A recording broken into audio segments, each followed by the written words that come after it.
Good afternoon, ladies and gentlemen. Dorothy here from CCMA. You're very welcome to this afternoon's webinar, sponsored and hosted by Polly, which we are delighted to facilitate. On the screen, you will see Cormac Farley of WSI, who is our support in all of these webinars to date and is doing a great job, as always. You will also see Declan Doyle of Polly, and Declan is going to be our presenter today. And then you'll see myself. We normally give just 2 minutes, and we're in just 1 minute for everybody to log in. I can see people logging in. And while we're waiting to do that, just to introduce Polly, I think most of us would previously have known Polly as Plantronics. And they have been the overall, Plantronics have been the overall, or Polly now, sponsor of the CCMA for many years, our overall platinum sponsor. So they've been a great support to CCMA. And just before we went live, I just had to thank Declan because I have a cool new headset that he very kindly gave me early last week, so I really appreciate it. I'm just getting used to it, but it definitely from a sound, etc. point of view, it's superb. So thanks, Declan, for that. Really appreciate it. I can see you're wearing the same one, so for once I'm on trend, which is happy about that. Bring that up, Dorothy, on sound. Maybe we could just ask whoever's logged on to just doing a quick sound check, make sure you can see and hear us okay. If you could just pop a note in the questions box, that'd be great. Yeah, thumbs up would be great. I know Sean is there and he normally gives me the thumbs up to let me know that everything's okay. And I see Tim has put that in. So thank you very much. Just to remind you, as always, that we're happy to take questions as we go along. So the boxes are on your screen over to the right. You should see the section where you can put in a question, and I'll let Declan know when they're there. So I'm going to hand over to Declan. Declan has worked with Polly for 15 years, I think. We talked just before we came on the call, and I know he's going to explain his role and a little overview on Polly as well. But very much Polly's model is obviously on remote working, so they're very much experts in this area, and I think there's a lot of things we're going to learn today. So I'll hand over to you. Thanks, Declan. Thanks, Dorothy. Good afternoon, everybody. I'm Declan Doyle from Plantronics now. Polly, for those who don't know, Polly is the new brand that came together when Plantronics acquired Polycom about 18 months ago. And here we are. But what I want to do now is talk to you really about, I guess, the world that we live in and the disruption that we're all feeling. Quite apart from people's health in the first instance, naturally, and people's concern about their jobs, the disruption to family life because everybody's working for different places, and the choices and ways that people are being forced to work now has really massively changed in the last few short weeks. But when we look at some of the very recent data, this is an Emertis graph just published. Pandora's box is definitely open because the very significant amounts of people and organizations say that they do not expect to go back to the style of work that they had prior to the COVID-19 crisis. It's a bit of an eye test, but the colors represent size of companies. The graphs on the left represent pre-COVID, and the graphs on the right represent post-COVID. And in essence, people expect the amount of remote, flexible working that they have in their organization to effectively roughly double compared to what it was prior to this the COVID issue. And there's lots and lots of reasons, many of which we're all hearing about a lot now. So potentially improved quality of life for their workers, robustness for business continuity. There's a very, very significant environmental agenda around this. I think the biggest thing of all will be that our governments will be looking to drive an agenda to free up our motorways, free up our freeways, free up our buses, free up our trains by encouraging more and more people to work from home and therefore have less travel, get better employee stickiness, have people more productive. People may work more, and of course you're going to save in real estate, because we have to remember that when people are talking about post-crisis, the working at home that people are experiencing now is not really working at home, because there's a lot more people around than they would have when they're working at home typically, and it's much more disruptive. So in some ways what's happening now is not representative of what's going to happen when the dust settles on this. So the open question is for people is, you know, did you manage to bring work home, and how did you do it, and are you happy so far with what you managed to achieve in a very, very short amount of time? Some organizations might feel, yeah, we managed this. We managed to displace our workers and have them now contributing to the business from home. I think a lot, if they were going to be brutally honest, might also say there's a significant amount of this going on, and that's okay. I mean, you'll do what you can about it, but given the circumstances that we all find ourselves in, this is an inevitability in the short term.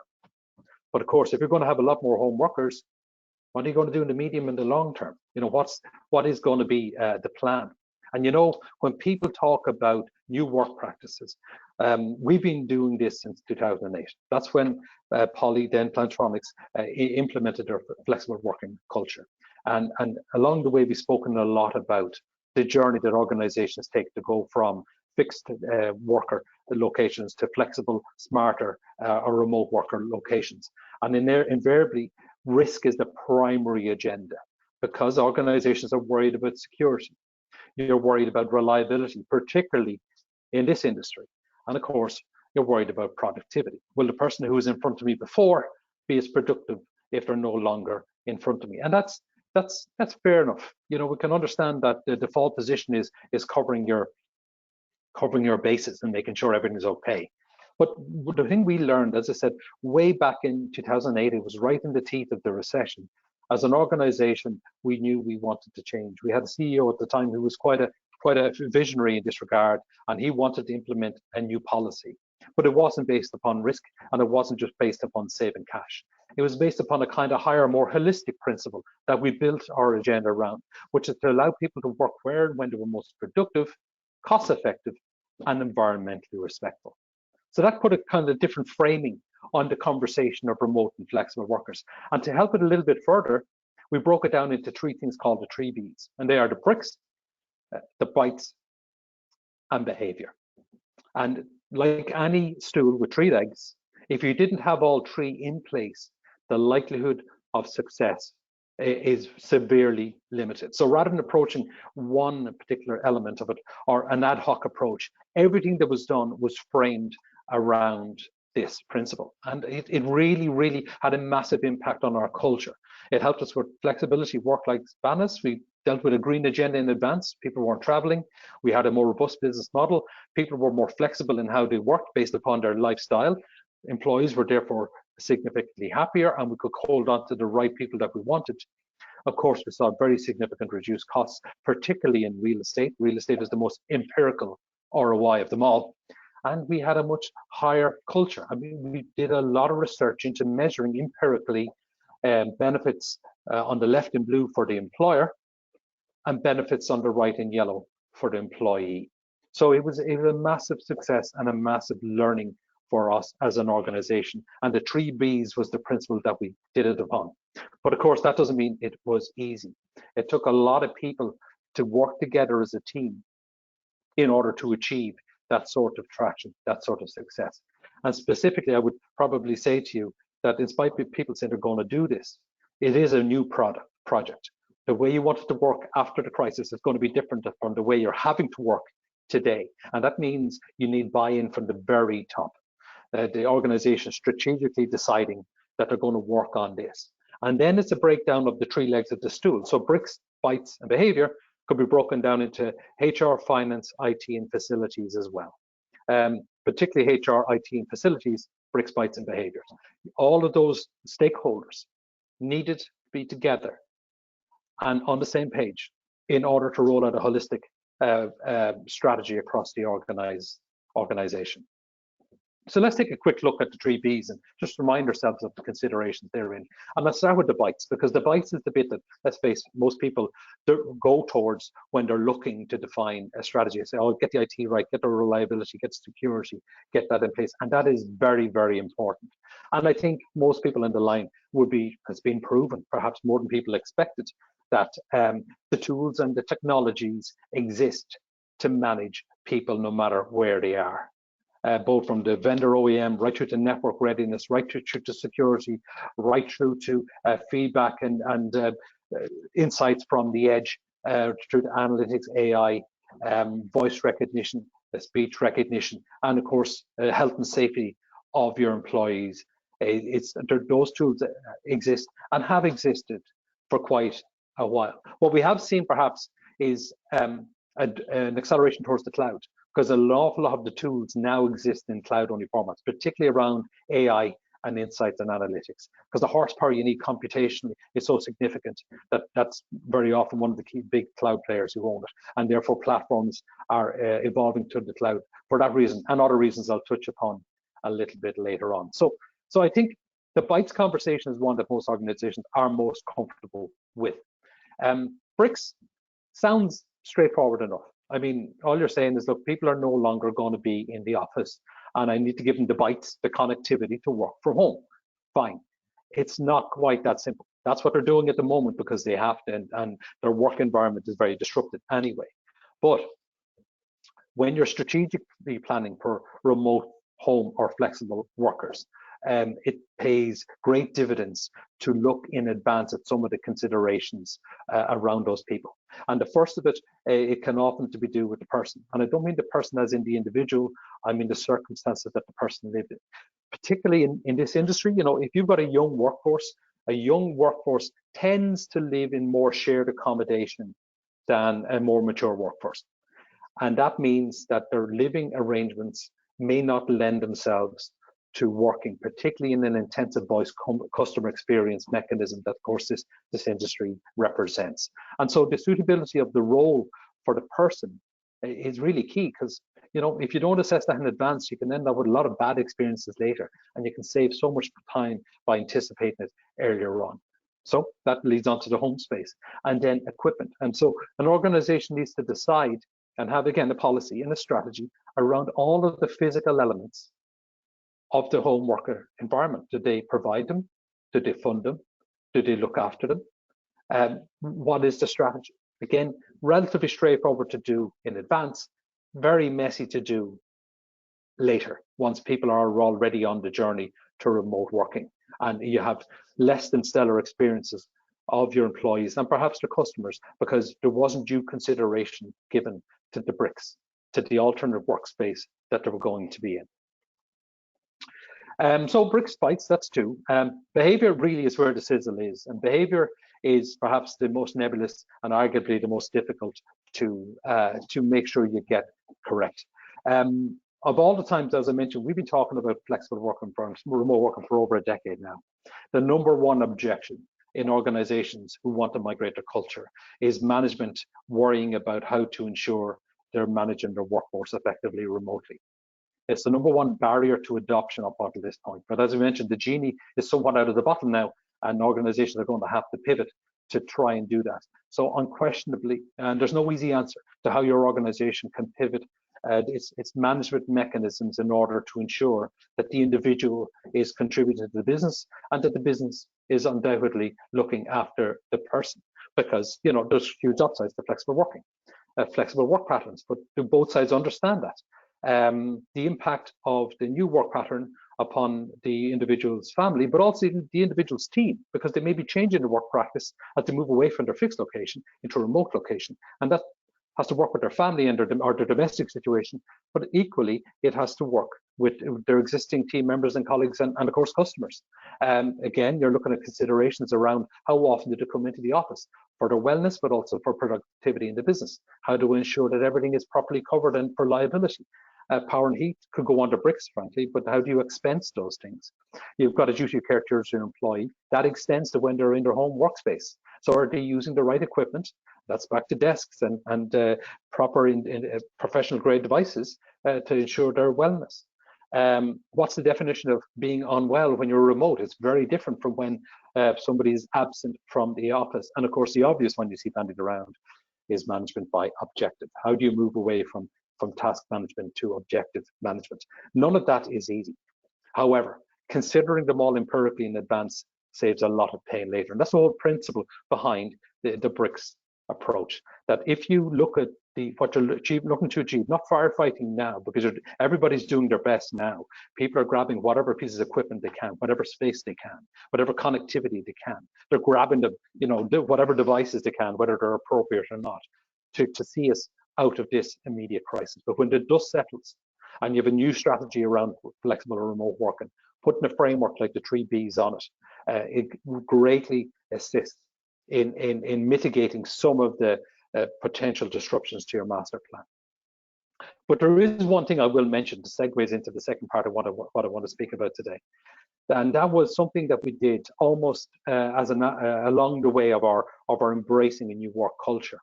And it was something that we developed called Speech Impact. And what that was a formal training process within everything else, whereby every employee was given training on how to contribute to a virtual environment, such as the one we're on right now. So how do they ensure that they sound correct? How did they present their voice as much as possible? How did they cooperate in dialogue with other people remotely that you can't see? And most importantly, how do they ensure that there isn't distractions going on around them that will undermine the call? And of course, how did they ensure that they're using the right devices to ensure that their contribution to a call is as good as possible? Because a call like this is like a wheel with spokes. You know, you've got the conference in the middle. If any of those spokes break, the whole wheel collapses. And we all know the experience of being in collaboration with one disruptive contributor.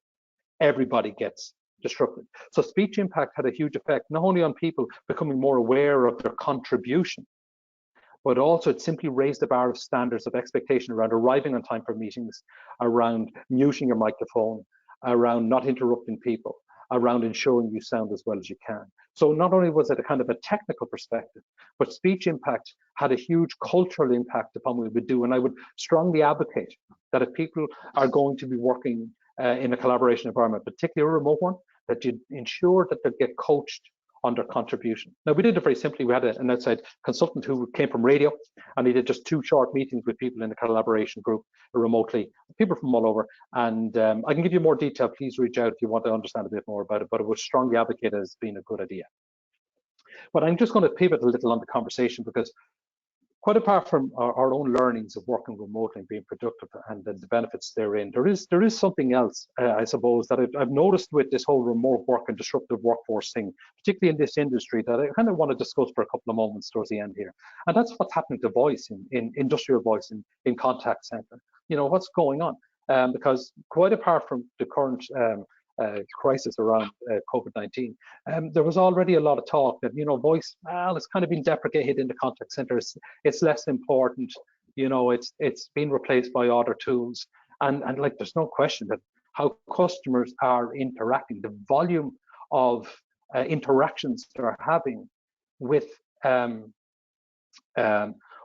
brands that they want to work with is exploding. You know, multiple channels. You're all aware of that, and many organizations are saying, well, what can we automate to try and manage those channels? And you know, I know a couple of the webinars have been around moving to AIs, moving to chatbots, moving to voice bots, moving to automated mechanisms to try and help deal with the volume of the way people want to interact. And you know what? If you look at a graph like this, you kind of go to the right.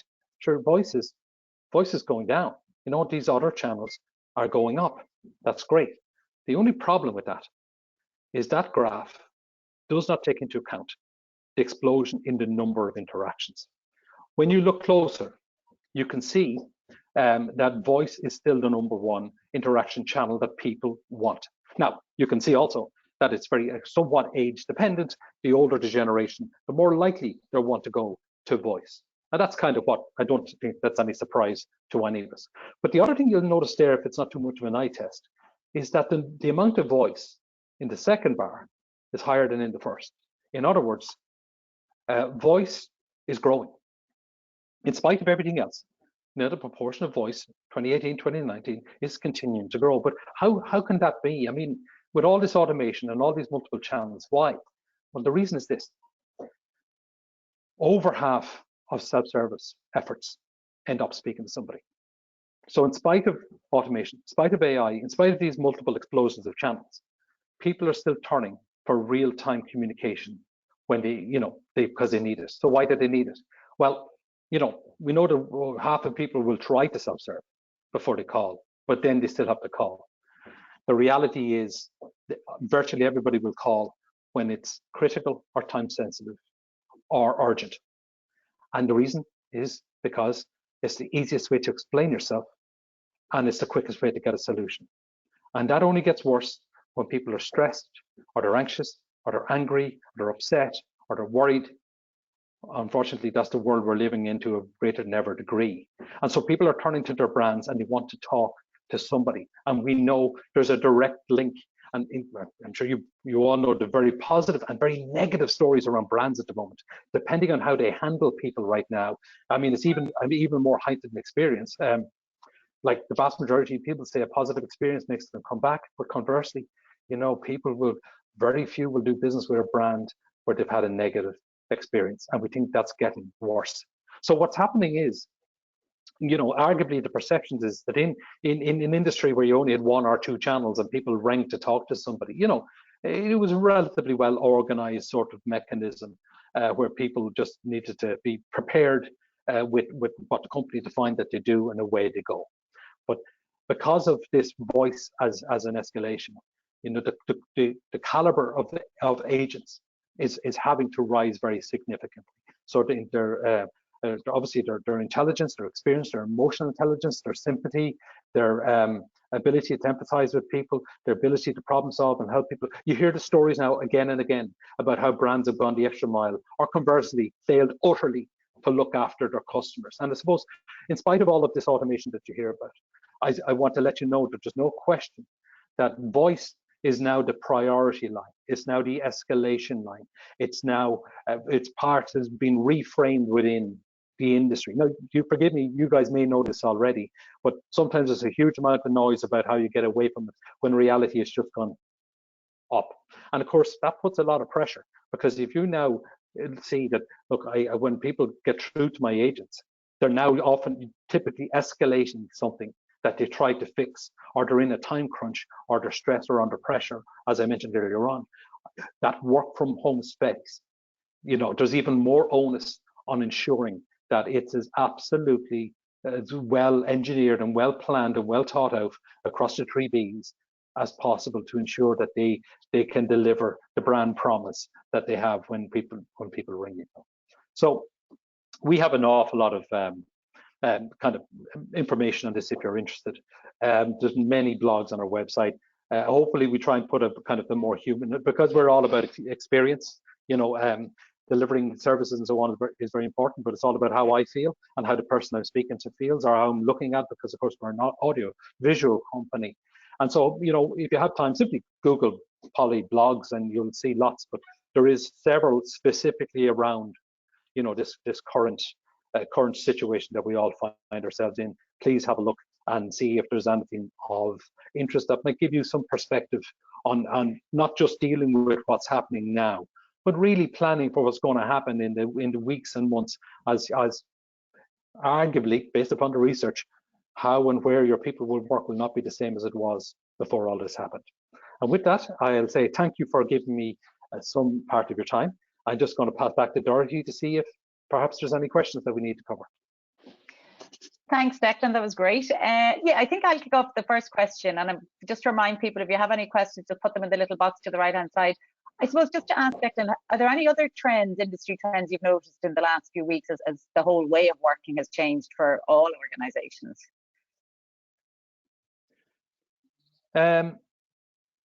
Well, one thing we have seen starting to appear, even in our category, is the growth in interest in OpEx business models, whereby people are looking to obtain their technology in a kind of month-by-month way, rather than a CapEx upfront. So it's been driven by a couple of things, I think. It's been driven by people obviously now more and more consuming services, you know, from the cloud typically, and they're becoming more familiar with that, right down to categories, including our own. It's possibly been driven by people are now having to make unexpected investments in new technology that they didn't, let's say, strategize for, and perhaps the CapEx budget doesn't exist, and they're looking for other ways of deploying new equipment, like for home workers, and obviously collaboration that they didn't anticipate. So, like we've seen, like Five9, who's a big player in this industry, have just launched headset as a service in the US and Canada, which is pretty unprecedented stuff, whereby when they sell a license, you can rent a headset off them and pay it on a monthly basis along with your license. And that's pretty unusual. And that, I think, exemplifies what we're starting to hear more and more about from our partners and from our distributors and from our end users, you know, is can we acquire this technology in more of an operational expense way rather than CapEx upfront. And sorry, Declan, are there any other watch outs you'd have for people? Anything else that you've seen in terms of, and is that model available in Ireland for companies now if they wanted to do your sort of equipment from a CapEx or an OpEx point of view? Not directly from the vendor 5.9, but certainly our partners are in a position to, they are, it's just, it hasn't been a consideration in the past, Dorothy. We're just seeing people asking now in a way they hadn't before. Well, one thing actually that I did hear about only yesterday was consideration that a lot of the equipment that goes out to remote workers may not come back. So organizations may find themselves saying, go home, take that with you, you know, headsets, laptops, and all the rest. And maybe anticipating that maybe, you know, they may have to be looking at replacing certain equipment when people come back from remote. The equipment may or may not be there. Obviously, they'll endeavor to ensure it is, but I've seen some big business sourcing BPOs really strategizing for a significant technology refresh because they don't really anticipate some of the kit coming back. So that may be, unfortunately, something you need to build into your planning, is to make sure that everything that went out is available to you kind of post when we're all allowed to move freely again. Yeah, and I think to add to that, I know we had a webinar yesterday talking about people preparing and planning for coming back, and certainly the picture seems to be it will be a while and it'll have to be a very staggered process. But even listening to somebody earlier on the radio today, they were talking about, you know, companies have, as you say, invested quite significantly to set people up at very short notice to work from home. So, you know, now they'll look for a return on that investment, and maybe the longer term picture is absolutely that a percentage. Even on our webinar yesterday, I think, you know, people on it said, you know, they anticipated that no more than about 40% of people will come back into the office in the short to medium term. So maybe it will be that, you know, ultimately a much larger proportion of the workforce will remain working from home, be it full time or in some other phased manner, and that will be the way that they operate. And I think that's when it is crucial, as you say, to invest in all of the equipment and the technology that they can do that efficiently and effectively. Yeah, absolutely, Dorothy. And back to the original slide, it's anticipating that, you know, people's work practice and their engagement with their company is going to alter, and trying to anticipate how much of that is in advance, because they may not come back. And you mightn't want it back if you know what I mean, for practical reasons. You know, you see the benefits, and you need to put in place all of the various HR elements and brick elements to make that as seamless as you can with the minimum disruption. For sure. Great. There's no further questions have come in, Declan. I know we're going to make a recording of this available and a copy of your presentation. I'll put it up on the events page now. And also, I know Sean from Marriott said when I mentioned about my lovely gift of the headset was the one for everybody in the audience, but I don't think so today. But just to mention that Declan and the guys in Poly are actually supporting a competition we're going to be running, just to bring a bit of fun back into everybody's life over the next couple of weeks. From a CCMA perspective, we're going to be running a team and individual competition, and hopefully the details of that will be available shortly. And I know Declan has given me a prize of a very cool headset for that. So Sean, hopefully you guys in Marriott will enter that, and you might be getting one delivered to your door. You never know. Fingers crossed. So, thanks a lot, Declan, and thanks to everybody for participating. And our next webinar is Friday. It's Ask the Expert, and we're delighted that we have Annette Hickey from PayPal who's going to be our expert and host for the day. So the details are up on the website, so please feel free to go ahead and log in. And Declan, thanks again, and thanks to all the team at Poly as always. And we'll talk to you soon. Take care, everyone. Thanks, Dorothy. Thanks, Bye. Bye-bye.